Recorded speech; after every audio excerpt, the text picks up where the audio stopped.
tuition.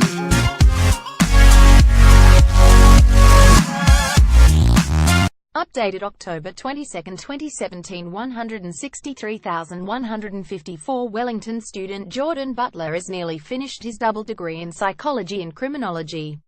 When he does, there will be a $30,000 debt waiting for him. New Zealand Prime Minister-elect Jacinda Ardern's Labour Party campaigned heavily on education reforms, including a bold plan to phase in 3 years of free tertiary education by the year 2024 and boost student allowance benefits. The package was estimated to cost about $6 billion over 5 years. The promise was big, but the negotiating within the newly formed coalition is yet to determine what will eventuate. Mr. Butler, 21, is engaged in plans to eventually buy a house in the coming years, but the couple estimate they will have a combined university debt of at least $80,000, $71,000. It'll be nice once we have it paid off, he said. Hopefully I'll go into a pretty well-paying job and we'll just try and find a place. But if we're looking at getting a house, that's $400. $500,000. A 20% deposit is a pretty big down payment. We'd just have to start saving like crazy. Auckland University Associate Professor Susan St. John said the incoming government should consider a whole new approach to tax, to ease the burden on graduates and young families. For people coming out of university and trying to get established and to buy a house, it's very, very difficult, she said. We have very high taxes on very low incomes, and we also have a 15% rate of GST. We're really hopeful this new government will consult and take an overall view, so we're not just left with a simplistic first 3 years free for new tertiary students policy alone. Huge uni debt's just the way the world works. Dr. St. John said New Zealand tertiary students have to pay back their degrees, even when earning a relatively low income.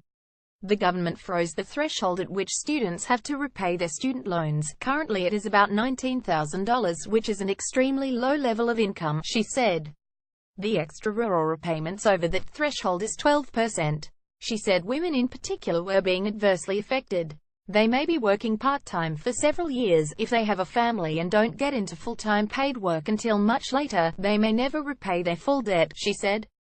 Only about a third of students qualify for the student allowance because it's tested on the parental income. Others borrow for living costs. This and high fees means many students have very high debt. Dr. St. John said New Zealand was in good shape for reform.